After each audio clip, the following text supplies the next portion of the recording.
चलो चलो चला दो। वो मेल कर दिया था, खोल दिया दोनों?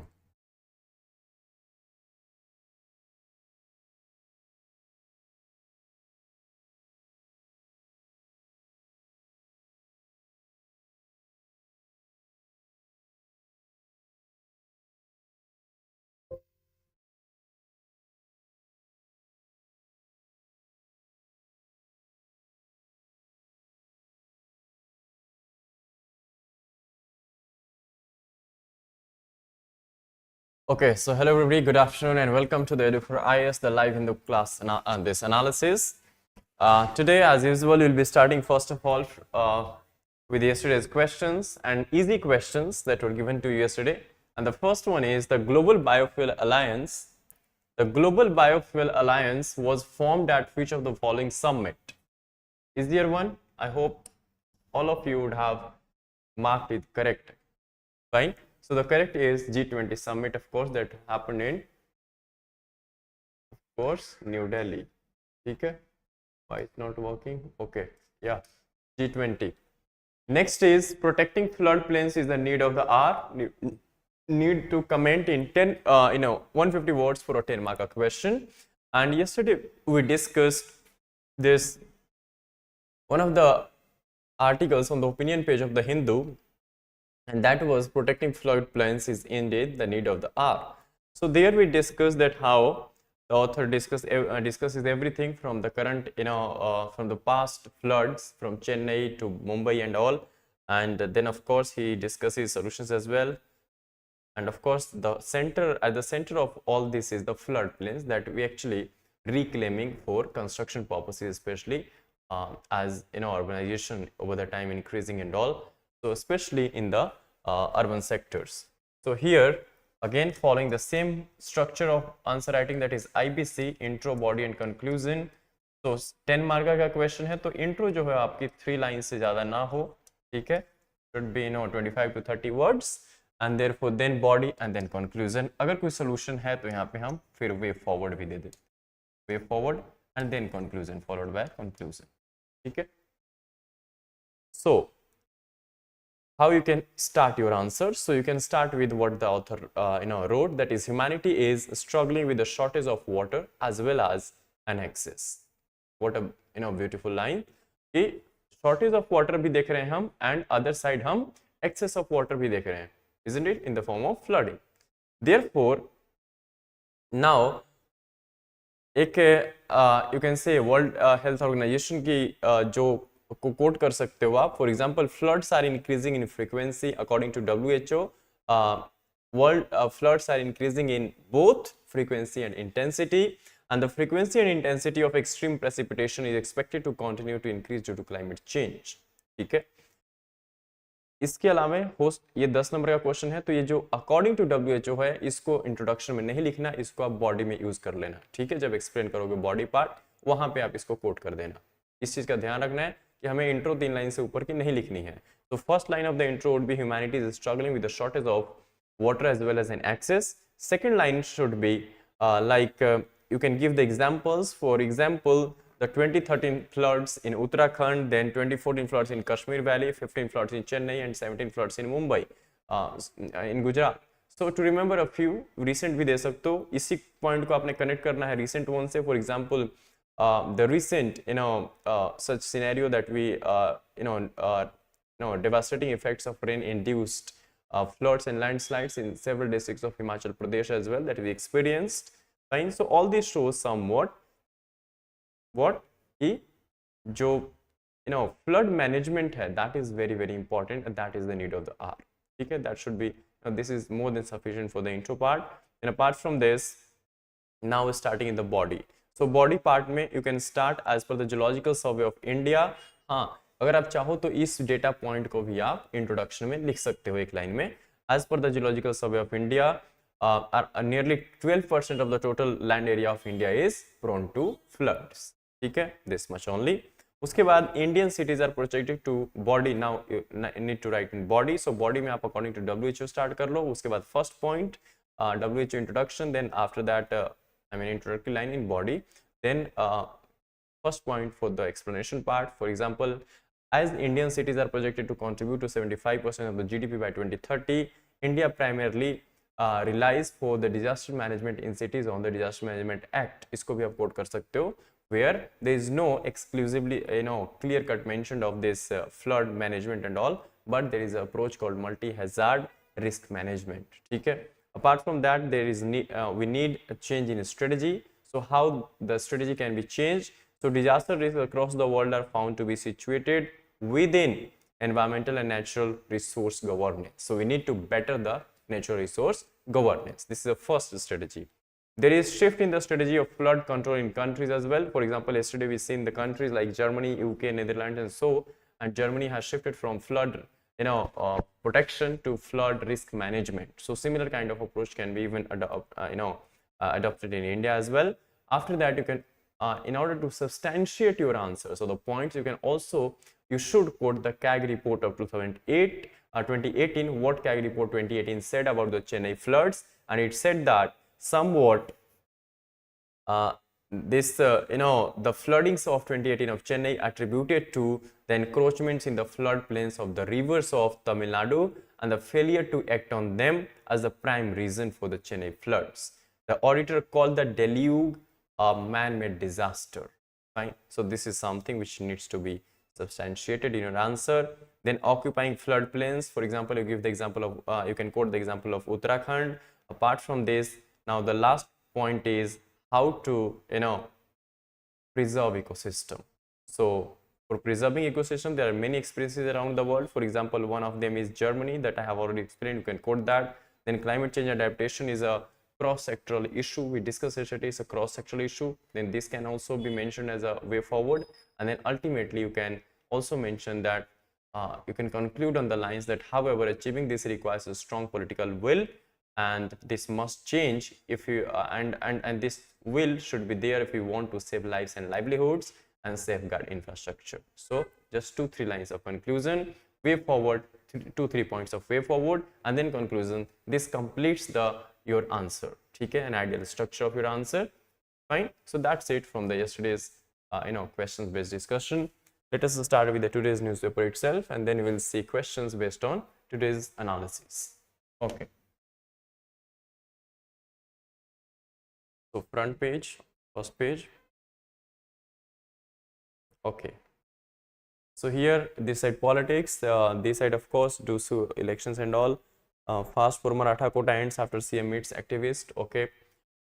Again, so not that important on this page. PT page from Delhi. Of course, those from Delhi must have a look at it. Otherwise, rest people can switch to next pages. So here we have this states tourists throng Bharat Mandap to view a special installation days after G20 summit. So now it's a kind of sense of pride, and of course the digital museums are there. It of course inculcates a sense of pride among the citizens of country, and of course Bharat Mandap can become the tourist hub as well. So that's a something good for us. And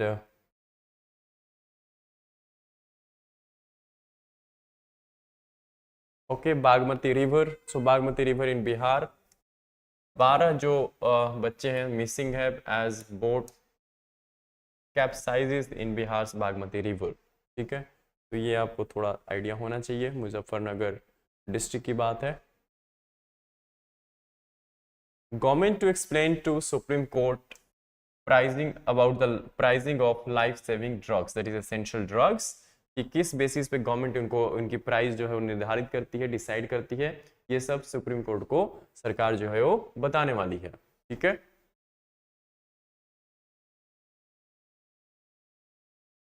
तो हम of course last time 2022 में अक्टूबर 2022 नवंबर 2022 the centre had revised the list and prices of essential drugs under the drug price control order of 2013. तो इस order के under ये government decide करती है. And the work of revising selling price of notified drugs, that is maximum price, was initiated by the National Pharmaceutical Pricing Authority (NPPA). Fine. तो बस इतना आपको ध्यान रखना है. जनरली प्राइजेज जो है वो काफ़ी कम रखी जाती हैं, सो दैट कि गरीब से गरीब जो बंदा है उसको भी मिल जाए. And you can see that almost list जो है वो काफ़ी लंबी है. The health ministry in April had said that it has been able to cap the selling price of 651 out of 870 essential medicines listed under the national list of essential medicines, due to which the approved selling price of medicine had decreased by an average of 16.62%. Fine. So it has said that the formula institutionalized super profits in the guise of price control excluded from the price control life-saving medicines for, so जो भी profit की जो margin होती है उसको इससे बाहर निकाल रख दिया जाता है. ठीक है. एंड जो एसेंशियल इसमें डिजीज कवर होते हैं देख सकते हो आप, for example HIV, diabetes, hypertension, anaemia, medicine with appropriate dosages of for children and patent medicine. तो ये सारी चीज़ें कवर होती है. तो something which is very very essential for the country कि गरीब से गरीब तबका है उसको सस्ते रेट्स पे ये दवाई इन डिजीज के लिए खास करके उपलब्ध हो, अवेलेबल हो. ठीक है. Then you have politics here, so not to go into that. Okay.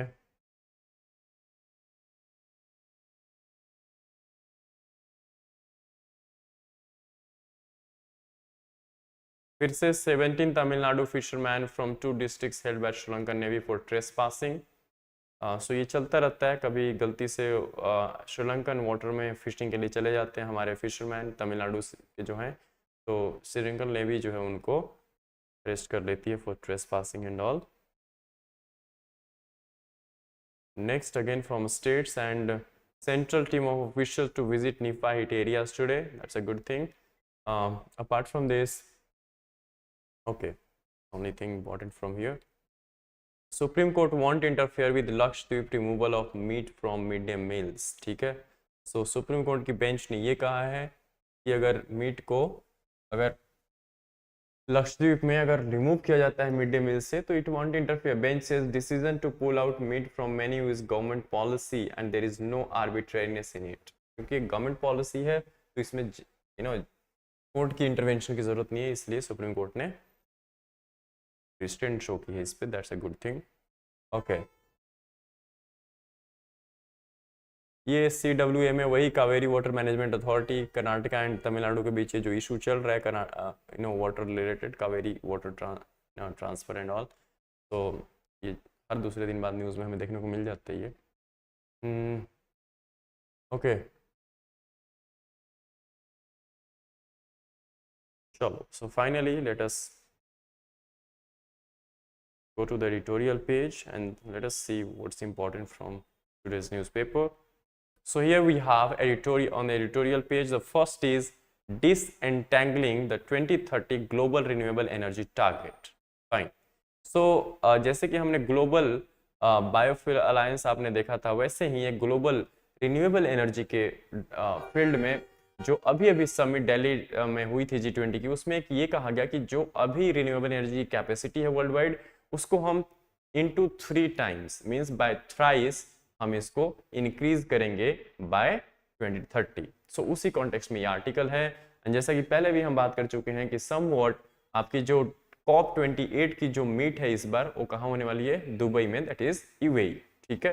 तो देखते हैं कि नॉर्थ साउथ पे क्या यहाँ पे राइटर्स लिख रहे हैं. काफी डिटेल्ड में इन्होंने एक डेटा के थ्रू डेटा पॉइंट भी काफी कॉम्प्रिहेंसिवली यूज किया है, बताने की कोशिश की है कि क्या ये टारगेट मीट हो पाएगी भी कि नहीं.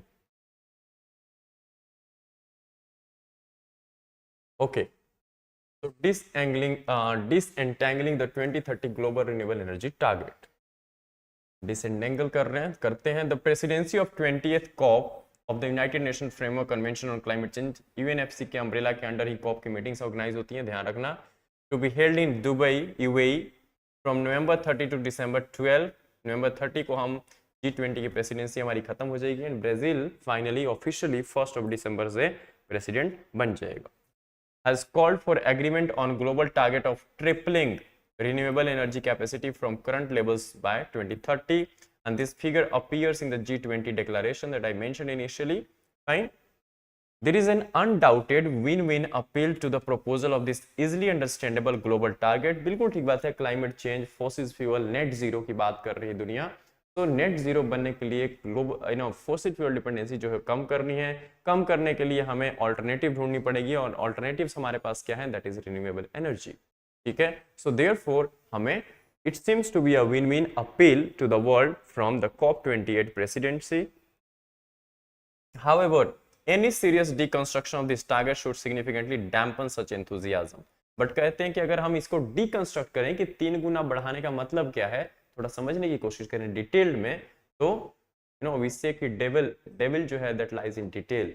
सो ऑफ कोर्स अगर डीकंस्ट्रक्ट करें तो it seems to be something which dampens the enthusiasm of tripling this target. Okay, so 2021 में the global installed capacity of renewable energy sources जो थी for electricity generation was somewhat 39% of the total capacity from all sources. ठीक है, renewable energy sources से जो total electricity की supply हो रही है थी 2021 में, that was somewhat 39%, not supply but global installed capacity. ठीक है, कैपेसिटी की बात करें ना कि final share in the electricity supply. Remember, there is a distinction between the two.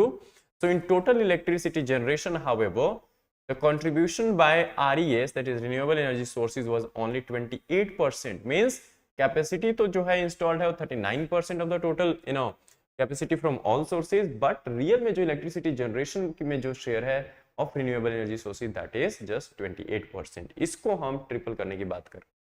So more than half the renewable energy generation was from hydropower, while solar 13% and wind 23% in aggregate accounted for 36%. 23 plus 13 renewable energy generation, that is 10% of generation from all sources. ठीक है, तो देख सकते हो कि 36% तो यही है एंड 39% टोटल बात करें तो 36 plus 3.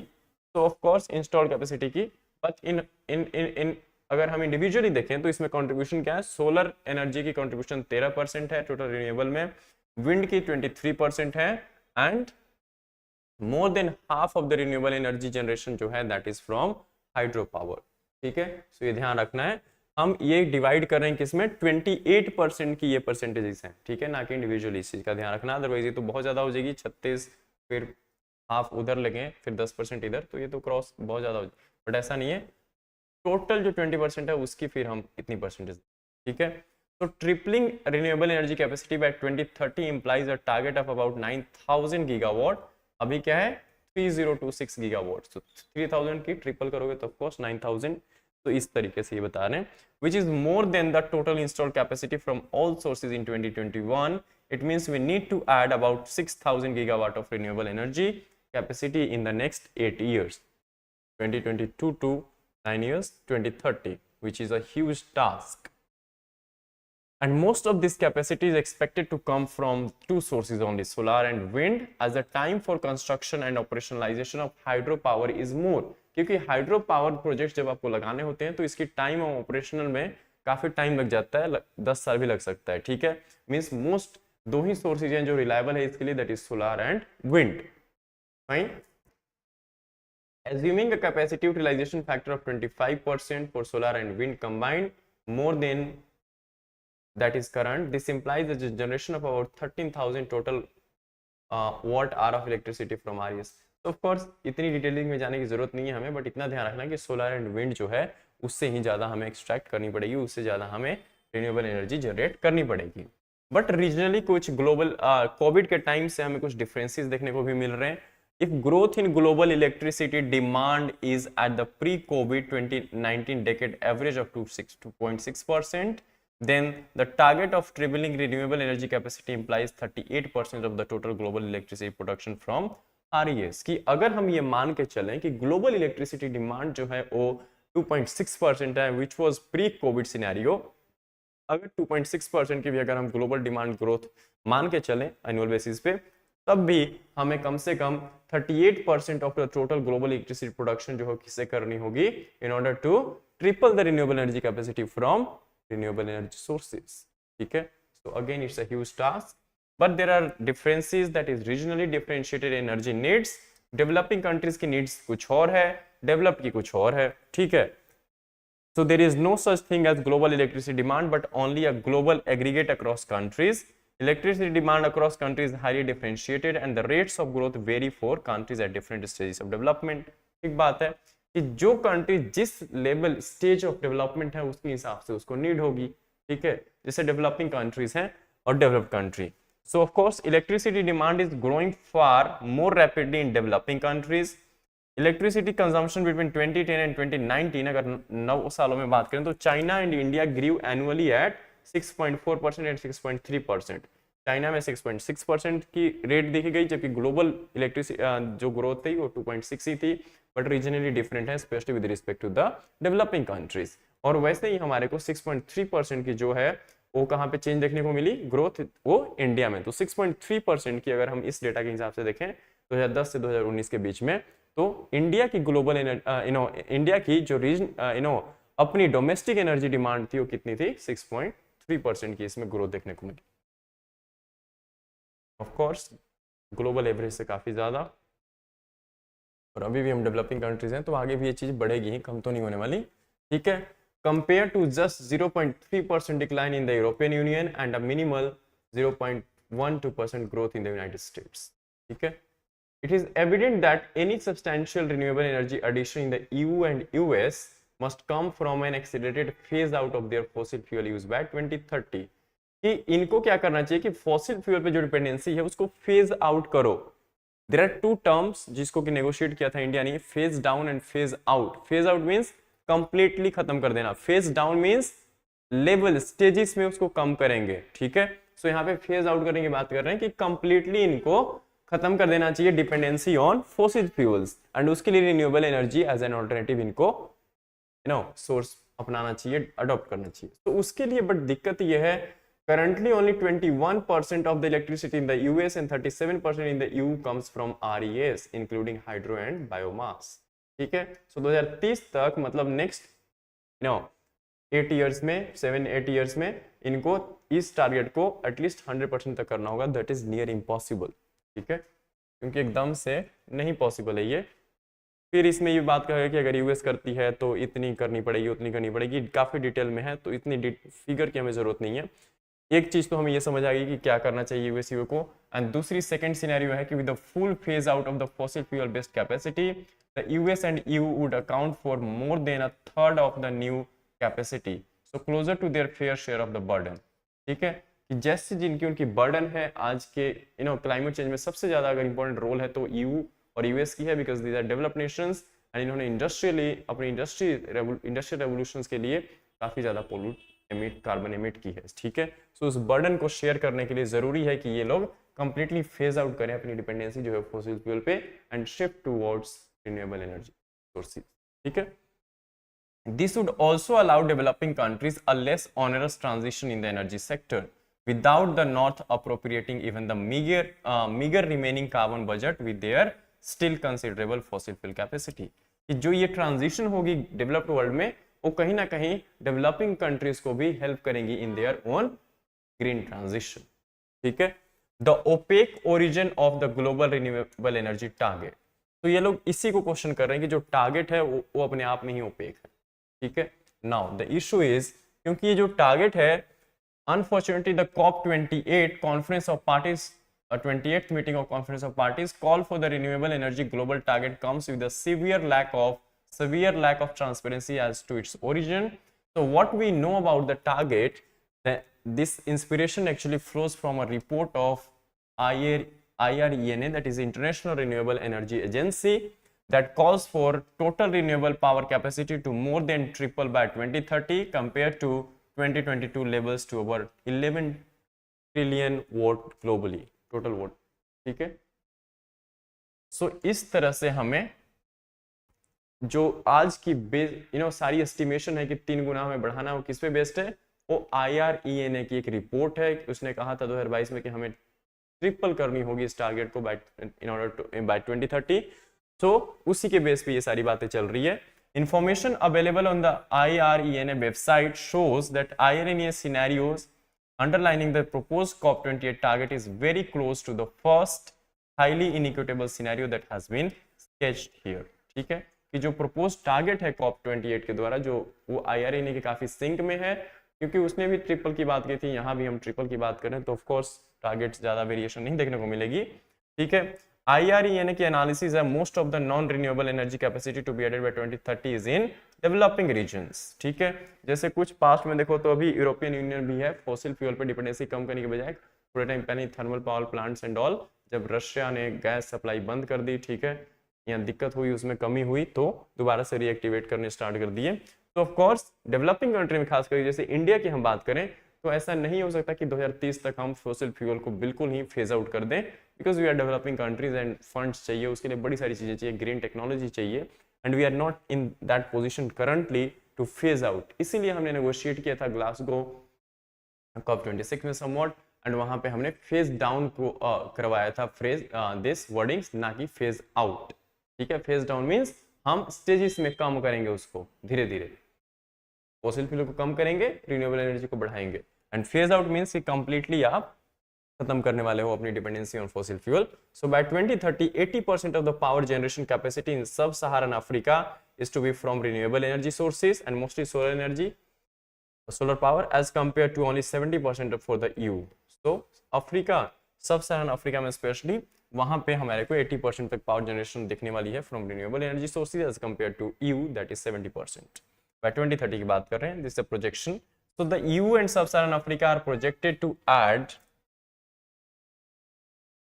about the same amount of renewable energy capacity by 2050, though the non-renewable energy capacity in the EU continues to be more than 4 times that of sub-Saharan Africa. Non-renewable energy capacity, ठीक है, that is fossil based. So China and India are to do much more, with India needing to exceed even the very ambitious 500 gigawatt mark by 2030, जो कि promise ये जो figure है 500 gigawatt को, इसको prime minister ने कोट किया था इन ग्लासगो COP26 मीटिंग्स, फाइन, जो हुई थी स्कॉटलैंड में। Lack of equity apart, such absolute projections of installed capacity suffer from the fundamental problem of divorcing capacity addition from growth in energy demand. So यहाँ पे ये लोग कह रहे हैं कि कहीं ना कहीं इस तरह की जो टारगेट्स है कि 3 गुना हम बढ़ाएंगे, ये कहीं ना कहीं एक such problem it shows the problem of divorcing capacity, कि आपको कहीं ना कहीं डाइवर्जेंस शो करे between capacity addition and growth in energy demand. IRENA itself recognizes that relative targets are inherently less risky as they are less dependent on demand growth matching expectation, ठीक है। तो कहीं ना कहीं IRENA खुद ही मानता है कि इस तरह की टारगेट्स कहीं ना कहीं less risky हैं because they are based on these things. Further, if the entire burden is on developing countries, this enormous increase in renewable energy capacity is not possible without matching non-renewable energy capacity for stability of supply and the availability of variable storage options. बिल्कुल ठीक बात है कि जैसे हम कहते हैं कि सोलर एनर्जी की डिपेंडेंसी बढ़ाओ, but what if sun sunrise ही ना हो काफी टाइम, सनराइज तो हो बट सन अगर नजर ही ना आए, ठीक है, फॉर एग्जांपल सर्दियों के टाइम में या बारिश के टाइम पे, रेनी सीजन के टाइम पे, ठीक है, 10 दिन लेटर से हफ्ता तक सूरज नजर ही ना आए, फिर कैसे जनरेट करोगे? तो उस टाइम के लिए ऐसा नहीं होगा कि सब कुछ शट डाउन हो जाए, प्रोसेस फैक्ट्री तो चलेंगी, तो उसके लिए आपके पास कैपेसिटी होनी चाहिए in other field as well, या कुछ बैकअप प्लान होना चाहिए। So that's the most challenging aspect of this renewable energy shift. Okay, so apart from this, if you see targets for the but not for me, कि तो आपके लिए है but मेरे लिए नहीं, ठीक है। तो सारी कंट्रीज यही कर रही हैं, चाहे वो डेवलप्ड हो या डेवलपिंग हो, सब ये चाहते हैं कि बस हम अपने हिसाब से चलें, बाकी लोग टारगेट्स फिक्स करें। तो last but not the list, most vocal proponents of this global target do not have any such a target domestically. For example, हमारे प्राइम मिनिस्टर ने तो टारगेट रखा था, but president of US Joe Biden ने ऐसा कोई target नहीं रखा था अपने लिए। तो इन prime minister announced at COP26 that India would increase its ambition to 500 gigawatt from non-fossil fuel sources by 2030. US President made no such promise or declare any renewable energy target. Nor has the US shown any intent to declare one apart from general announcement not committed under the Paris Agreement. General announcements are not committed, okay, to decarbonize the energy sector by 2035. The EU too has only a relative target, though an ambitious sounding goal of 40% of the final energy consumption from renewable sources by 2030. See, 40%, not 100%, but certainly not absolute. For both the US and EU, these targets are essentially market signals which the governments will promote but are not guaranteed by government interventions as in the developing countries. So that's the issue कि इनके जो targets हैं वो market based हैं, कि market के हिसाब से टारगेट्स ये कुछ बनाएंगे यहाँ ओवर द टाइम एक्शंस लेंगे। बट डेवलपिंग कंट्री में जैसे इंडिया ही है, तो इंडिया में गवर्नमेंट काफी प्रोएक्टिवली इस सेक्टर को या इस चीज को लीड कर रही है कि हमें कहीं ना कहीं रिन्यूएबल टारगेट्स जो है एनर्जी टारगेट्स हैं उसको अचीव करना है, ठीक है। So this is again a point of divergence और disparity between the Western world and or developing countries and the developed ones. So developing countries at COP28, that is at Dubai. In Dubai, especially India, should consider the tripling global renewable energy capacity target only if the North commits to absolute targets domestically that are equitable and commensurate with their responsibility in an update of their nationally determined contributions under Paris Agreement.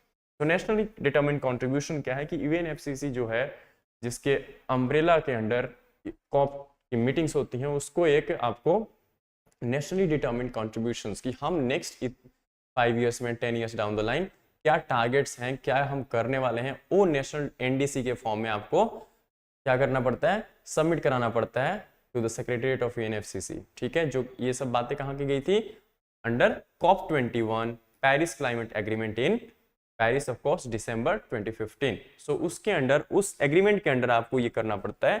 सो ये last paragraph में ये कह रहे हैं कि COP28 जो upcoming है, ठीक है, this meeting of parties in Dubai, वहां पे डेवलपिंग कंट्रीज को स्पेशली इंडिया तभी कोई टारगेट डिक्लेयर करे जब ग्लोबल नॉर्थ जो है, जो डेवलप्ड कंट्रीज हैं यूएस एंड ईयू स्पेशली, वो भी कुछ अपने लिए डोमेस्टिक टारगेट्स रखें, अदरवाइज करने की जरूरत नहीं है, ठीक है। So this is what being mentioned in the article, of course demystifying the constructing the real in real sense the figures, or giving the idea about how we are going to match, or what it means actually to triple this renewable energy sources or renewable energy targets by 2030. So changing the way the postman knocks, ठीक है। so किस बारे में बात है, तो postman knocks की बात हो रही, तो of course कुछ पोस्टमैन या पोस्ट ऑफिस रिलेटेड बात होगी। तो हाँ, यहाँ पे पोस्ट ऑफिस बिल सरकार अपकमिंग जो स्पेशल सेशन है 2018 से 22 तक, सितंबर 18 टू सितंबर 22, उसमें government post office bill introduce करने वाली है राज्यसभा में on the penultimate day of the monsoon session of the parliament. Already introduce हो चुका था, ठीक है, राज्यसभा में in the last, that is we ended up with that is monsoon session. But इस बार अभी क्या होने वाला है कि फाइनली कोशिश करेगी सरकार की इसको पास करा लिया जाए, ठीक है।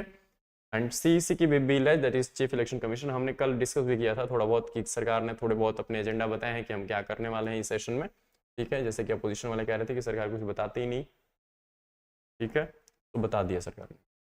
सो now this post office bill 2023 was introduced to replace the Indian post office act of 1898, again अंग्रेजों के टाइम का, in the light of changing role of the post offices, where its network has become a vehicle for delivery of variety of citizen centric services. Post payment bank भी अब हो गए हैं, तो post office की जो facilities हैं, जो वर्क है, उसको अभी भी इस तरह से ओवर द टाइम ये अपने आप को इस तरह से अडेप्ट कर रहे हैं चेंजिंग ट्रेंड्स को, सो दैट कि पोस्ट ऑफिस की जो इंपॉर्टेंस है वो खत्म ना हो and over the time rather की बढ़ती जाए। तो 1890 एक्ट में क्या था, 1890 एक्ट की जो है post office act had focused only on mail services. The new bill authorizes the Directorate General of Postal Services to make regulation related to activities necessary for providing various such other services as the central government में prescribe। बिल्कुल जरूरी है, जैसे post payment bank की मैंने बात की, यहाँ insurance related and fix deposit अब कराते हैं post office. So all this changing time and changing trends की बात है कि ओवर द टाइम हमें ये रियलाइज हुआ कि हाँ, अब जो फंक्शनिंग है पोस्ट ऑफिस की वो काफी मल्टीप्लाइड है, ठीक है, मल्टीपल्स ऑफ फंक्शन हमें देखने को मिल रहा है आज के टाइम में। And to fix changes charges for them, of course this provision is important as parliamentary approval will not be prerequisite for revision of charges for any services offered by post offices including traditional mail services, ठीक है। तो ये bill pass कराना जरूरी है क्योंकि parliamentary approval की जरूरत पहले उस एक्ट के अकॉर्डिंग चाहिए थी, बट अब अगर ये पास हो जाता है तो प्री रेक्विजिट नहीं होगी पार्लियामेंट का अप्रूवल फॉर चेंजिंग और specially for the revision of charges for different services. So what changes, 2023 की जो बिल है उसमें क्या चेंजेस हमें देखने को मिल सकते हैं, आई मीन है इसमें mentioned. So this aspect in the new bill gives the postal department the requisite flexibility in deciding the prices of its services in a fiercely competitive industry and help in responding quickly to market demands. So first तो यह है कि जैसे हमने कहा कि अब जो चार्जेस को रिन्यू करने हैं या रिवाइज करना है, उसके लिए अब पोस्ट ऑफिस को या director general of post office जो है उनको अब ये अथॉरिटी दी जाएगी कि अपने लेवल पे वो चेंजेस कर सकते हैं, ना कि ये वेट करेंगे पार्लियामेंट उस पर एक्शन ले या पार्लियामेंट के अप्रूवल की जरूरत हो. Also, various initiatives of India Post to dispense citizen-centric services will now be based on a strong legal framework after the passing of this bill. So, the new bill authorizes the central government, which may by notification empower any officer to cause any item in course of transmission by the post office to be intercepted, opened or detained in the interest of the security of the state. So, देख सकते हो कि यहाँ भी national security के clause को add कर दिया गया है. Friendly relations with foreign states, public order, emergency or public safety or upon the occurrence of any contravention of any of the provision of this act.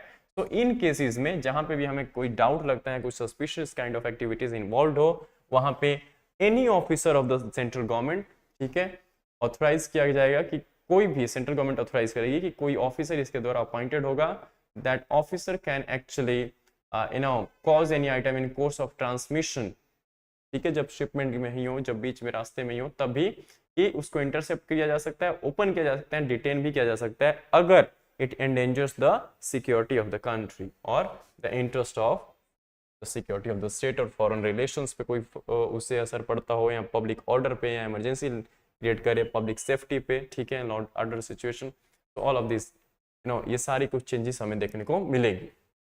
उसके बाद provision for the postal department to open and destroy any postal article containing explosive, dangerous, filthy, noxious or deleterious substance. ठीक है, कि अगर इस तरह के भी कुछ मिलते हैं तो पोस्टल डिपार्टमेंट अपने लेवल पे ओपन करके इसको डिस्ट्रॉय कर सकती है. ठीक है, okay. Then provision contained in the new bill is more generic in nature and will arrest possibilities of a smuggling and unlawful transmission of drugs and other contraband goods through postal parcels as well. कि इन चीजों में भी कहीं ना कहीं इन चीजों को भी अरेस्ट करने में या इन चीजों को भी डिस्ट्रॉय कर पाएंगे because of the nature of generic. जो ये बिल है that is more flexible and more generic. So there is no similar legislation for courier firms. India Post has a share of less than 15% of the market in the courier or express parcels. बड़े सारे private players हैं इसमें.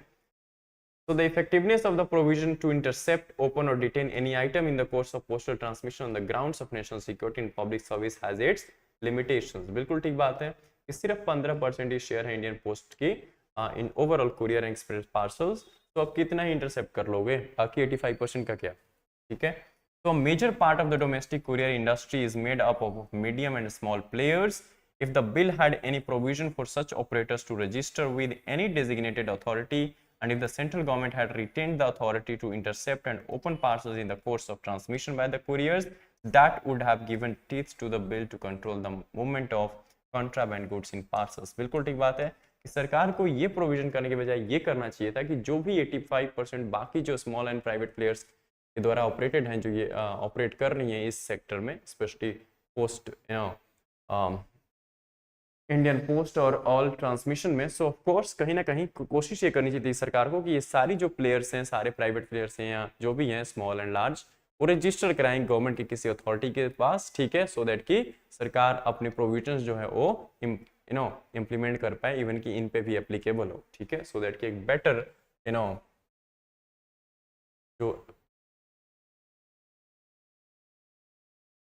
जो better जो governance है related to this bill, upcoming bill, और जो एक ट्रांसमिशन इंटरसेप्शन की बात कर रहे हैं कि इस चीज़ों को इन अन और इलीगल अनऑथराइज्ड चीज़ों की जो ट्रांसमिशन है उसको हम चेक कर सकते थे. ठीक है, so this is a very good suggestion. Futuristic postal delivery. The new bill provides the central government standards for addressing on the items, address identifiers, and usage of post codes. This provision will have a far-reaching impact as the physical address may be replaced by a digital code using geospatial coordinates to identify a specific premise. तो यहाँ पे भी हमें digital India की जो digitisation है उसकी application देखने को मिल सकती है कि फिजिकल एड्रेस की बजाय अब जियो स्पेशल कोऑर्डिनेट से एड्रेस लेकर के या इंफॉर्मेशन लेकर के वो वहां पे हमें देखने को मिल सकती है। तो दिस फिजिकल एड्रेस में be replaced by digital codes, ठीक है, for delivery of such parcel. Digital addressing through a futuristic concept may ease the process of sorting and facilitate accurate delivery of mails। अभी तक physically लोग बैठ के उसको separate करते हैं, बट डिजिटल होने से एक डेटाबेस होगा तो सेपरेट करना इजी हो जाएगा, ठीक है। एक एरिया में जो भी पार्सल भेजने हैं उनको, तो ऑफ कोर्स स्ट्रीमलाइन हो जाएगी पूरी प्रोसेस। दिस प्रोविजन में even facilitate the delivery of parcels by drone as is being experimented in some countries, however there is a long way to go। ठीक बात है, ड्रोन से भी सप्लाई स्टार्ट हो सकती है, डिलीवरी स्टार्ट हो सकती है। The most important aspect of the bill is to drop the hitherto existing provision in clause 4 of the 1890 act. तो एक 1890 एक्ट में जो क्लॉज 4 जो अभी तक प्रोविजन थी उसको ड्रॉप किया गया है, एंड दिस इज ही according to the author is the most important aspect of this bill. And what exactly this provision? So this provision is related to the central government shall have the exclusive privilege of conveying by post from one place to another all letters, and shall also have the exclusive privilege of performing all the incidental services of receiving, collecting, sending, dispatching and delivering all letters। ये सारी जो rights थी वो किसको गई थी? Central government को। This was exclusive privilege of central government। So this provision lost its relevance ever since the couriers were allowed to operate in India since the 1980s। Fine. So this happened because the definition of letter was not spelled out anywhere in the Act or in subsequent Indian Post Office Rules 1933। तो ये जो हमारे को issues देखने को मिली इसमें, इस वजह से exclusive privilege with the central government because of non mentioning of a word called letter in this act itself। There is a huge gray area overlapping the concept of letter and document in the eyes of law। What the couriers hitherto delivered, hitherto means here till now, hereafter delivered were documents and parcels, not the letters। So according to law they were delivering documents and parcel and not the letters। So it's all about definition mentioned in the act। Once the new bill becomes an act, all these legal debates as to what constituted a letter and what did not will die down automatically। So again एक important change देखने को मिल सकती है हमें। Whatever may be the legal provision, a commoner perceives a letter to be a written and personal form of communication between two individuals, physically conveyed by the post। After the mobile revolution, the importance of such written personal communication has reduced to a significant extent। ठीक बात है, आज के time में WhatsApp ही कर देते हो, letter कौन ही भेजता है किसी को, ठीक है, या मेल कर देते हैं। फाइन। सो कहीं ना कहीं जो फिजिकल ये लेटर लिखने वाली जो परंपरा थी वो कहीं ना कहीं खत्म होती जा रही है, हो भी चुकी है काफी हद तक।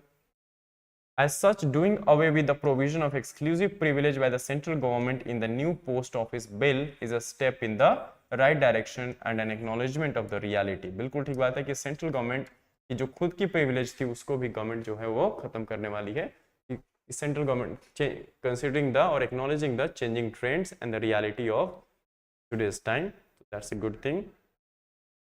Here the whole thing is about the gig workers, platform workers, ठीक है, एक डेटा फैक्ट दिया हुआ है। You can see that एक सर्वे है तो उसमें कहा गया कि while majority of the surveyors said that they switched jobs to earn a higher income, their real monthly income fell from 13,500 a month in 2019 to 12,000 in 2022 due to inflation। Of course real income तो fall ही होगी ना, inflation अगर बढ़ रही है तो real income कम होती जाएगी।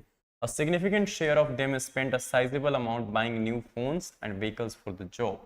Platform and gig workers, that's all delivery, like Swiggy and all contractual based nature की service होती है for limited time period, and that too they are not provided with the social security benefits।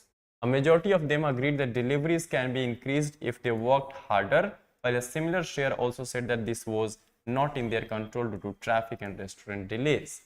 Fuel cost as a share of their income increased from 28.7% in 2019 to 37.5% in 2022, and this might again be one of the factors for reducing real income or fall in real income। ठीक है, सो ये सर्वे है, perception, duration of jobs and all, ठीक है, not that, I mean you can have look. Okay, so what else important from the exam point of view, miscellaneous देख लेते हैं कुछ चीजें। So massive hunt launched for LET militants, लश्कर-ए-तोयबा in Jammu and Kashmir Anantnag, जिसमें 2 हमारे officers and एक police, Jammu Kashmir police के DSP शहीद हो गए। तो एक हंट जो है वो मैसिव हंट लॉन्च की गई है for capturing this militants. Okay,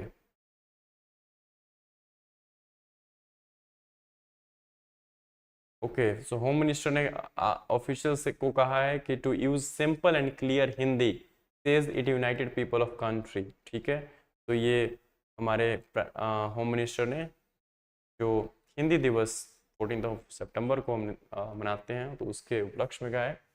ठीक है,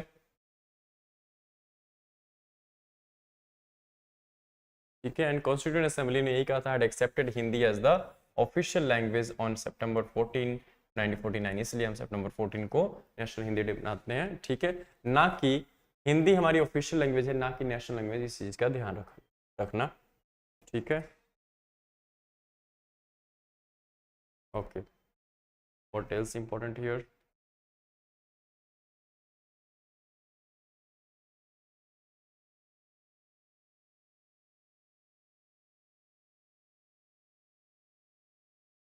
Quashed report by Editors Guild, Meitei body to SC। So यहाँ पे मैती कम्युनिटी जो है उसने ये कहा है कि जो एडिटर्स गिल्ड ने रिपोर्ट बनाई है मणिपुर के ऊपर, ठीक है, उसको क्वैश कर दिया जाए। क्यों? क्योंकि इसमें इनकी पार्टिसिपेशन ज़्यादा नहीं है। Submit items found in Gyanvapi survey to DM court tells ASI। ठीक है, सो वाराणसी के डिस्ट्रिक्ट कोर्ट ने ये कहा कि डिस्ट्रिक्ट मजिस्ट्रेट जो है वाराणसी के, उनको जो भी आइटम्स मिले हैं आपको ज्ञान वापी सर्वे में, वो सबमिट किया जाए। ये फायदे हैं DM बनने के। Okay, hopeful about women's reservation bill, BJP leader. Okay, अच्छी बात है आए तो। SC information a click away as it joins national judicial data grid. So supreme court ने finally national judicial data grid जो है, ठीक है, जहाँ पर डेटा सारी स्टोर होती है, उसको ज्वाइन कर लिया है, and this is a good thing. Real time data on the filing and disposal of cases in the Supreme Court will now be available at the fingertips of the common man, just a click of a mouse।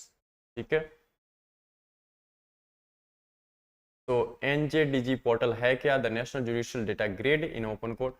The NJDG portal is a national repository of data relating to cases instituted, pending and disposed। ठीक है, तो इस सब की detail मिलेगी कि कितने cases अभी पेंडिंग है, कितने डिस्पोज ऑफ हो चुके हैं, और कितने क्या इंस्टीट्यूटेड हैं या रजिस्टर्ड हैं।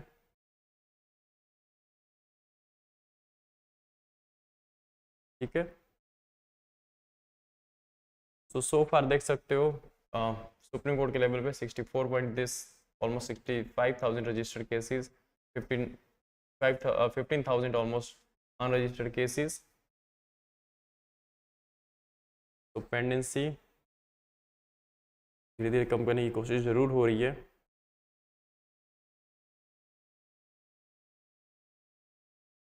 All reported births and deaths to be digitally registered from October 1। ठीक है, आपको पता है, हमने डिस्कस भी किया था कि birth and death certificate related all उसके रिलेटेड एक्ट भी पास हो चुका है, एक्ट बन चुका है। तो ऑफ कोर्स न्यू प्रोविजन के अकॉर्डिंग अब इसमें डिजिटली भी रजिस्ट्रेशन स्टार्ट हो जाएगी। Filing cases on those bursting fire crackers not a solution, supreme court ने ये कहा है। ठीक बात है, कितनी केसेस कर लोगे, हमारी जो रूट्स हैं उसको उस पर ध्यान देने की ज़रूरत है। ठीक है, प्रोडक्शन मैन्युफैक्चरिंग ही ना हो इन चीज़ों की। Okay, apart from this we have Pradhan Mantri Matsya Sampada Yojana, bridging gaps in the fishery sector, set by the union minister of state for fisheries, animal husbandry and dairying and information broadcasting. ठीक है, तो प्रधानमंत्री मत्स्य संपदा योजना, कुछ इंपॉर्टेंट फैक्ट्स। सबसे पहले तो ये सबसे पहले 2021 फाइनेंशियल ईयर में 20 एंड 21 में लॉन्च किया गया था for the 5 years, that is up till 24-25। ठीक है, and it was aimed to bring blue revolution in the Indian fishery sector. ठीक है, apart from this you can see in 2020 when the Indian fishery sector was preparing for big leap due to a reform initiated by the government, underscoring the immense potential of blue economy, and initiated systemic development of the sector, including carving out of fisheries ministry, The COVID-19 pandemic threatened to halt the progress, but thereafter, government came up with the new. So you see a significant sum of under आत्मनिर्भर Bharat package for the fishery sector. जैसे Covid के time में आत्मनिर्भर Bharat package for different sectors हमें देखने को मिले थे, तो वैसे ही सरकार ने फिशरी सेक्टर के लिए भी एक पैकेज लॉन्च अनाउंस की थी फाइनेंस मिनिस्ट्री ने. A significant sum of 20,000 crore was allocated for प्रधानमंत्री मत्स्य संपदा योजना, committing the biggest ever investment in the history of Indian fisheries. ठीक है, तो ये सारी बातें हैं. मिनिस्टर ने लिखा है तो सारी अच्छी बातें लिखी होगी. नहीं, हाँ बिल्कुल. India is now counted among the world's top 3 countries in fish and aquaculture production. तो ये बड़ी अच्छी बात है हमारे लिए. And प्रधानमंत्री मत्स्य संपदा योजना has also helped to expand fisheries to non-traditional areas. Almost 20,000 hectares of fresh pond area is being brought under inland aquaculture, and even in landlocked Haryana and Rajasthan, farmers are successfully converting their saline wastelands into wealth lands through aquaculture. ठीक है. So of course, Pradhan Mantri Matsya Sampada has empowered fisher women to explore remunerative options and alternative livelihoods. All good things, positive things we can have, we can see. ठीक है.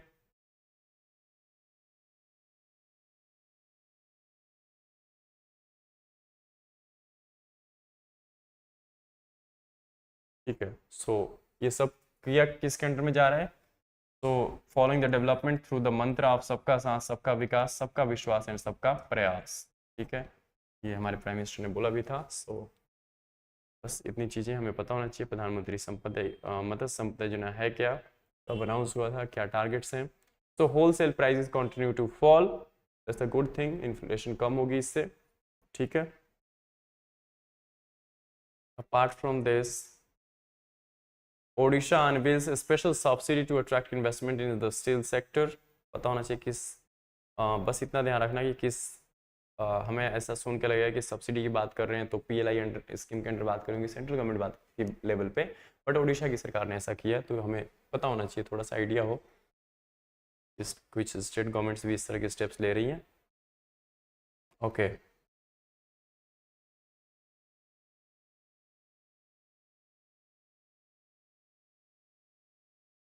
Okay. हाँ, यहाँ पे rubber plant, एक coffee boards के ऊपर question आया था मेरे ख्याल से 2021 के एग्जाम में. तो यहाँ पे भी हमें थोड़ा आइडिया होना चाहिए कि रबर बोर्ड की बात हो रही है, तो थोड़ी इन्फॉर्मेशन यहाँ से मिसलेनियस फैक्ट जो हमारे लिए इंपॉर्टेंट हो जाता है. Rubber board to increase area under rubber in north eastern states. ठीक है, तो रबर कल्टिवेशन जो है उसको बढ़ाया जाएगा, fine, jointly with the central government. तो executive director of rubber board M Vasant Thagesan told this to course ki 8.5 lakh hectare under rubber in the country, and almost 5 lakh hectare was in Kerala, Karnataka, Kanyakumari district of Tamil Nadu. So ye sare, and 1 lakh hectare to be increased in Tripura. So all these are the major rubber producers in India. ठीक है. 2 lakh hectares under natural rubber in the northeastern states of except Sikkim. So ये ध्यान रखना कि यहाँ पे north eastern state में सारे हैं, सिक्किम नहीं है सिर्फ. ठीक है, ऑप्शन बन के आ सकता है कि all the northern eastern states including Sikkim, but Sikkim नहीं है, इस चीज का ध्यान रखना. Fine. The project was expected to bring in socio economic benefits in states such as Chhattisgarh were also evincing interest in rubber cultivation. This was said by the executive director of Rubber Board of India. तो आपको ये थोड़ा बहुत idea होना चाहिए. World की बात करें तो जो नॉर्थ कोरिया के प्रेसिडेंट हैं वो मिले हैं प्रेसिडेंट ऑफ रशिया पुतिन जी से. सो मिलने के बाद इन्होंने फिर इनवाइट किया पुतिन को to visit North Korea. Most of Libya flood loss could have been avoided said by United Nations. Yes, mostly we are we see और वर्ल्ड रे देखो global aid effort intensifies for flood battered Libya. तो अच्छी बात है, सब देश मिलकर काम करें. The United Nations said on Thursday that most of the thousands of deaths in Libya flood disasters could have been avoided if early warning and emergency management system had functioned properly. So see how important it is for any country that early warning system and emergency function जो management system जो है वो properly function करे. The United Nations World Meteorological Organization said this. ठीक है, United nation की special agency जो है ये उसने कही है. Okay, apart from this,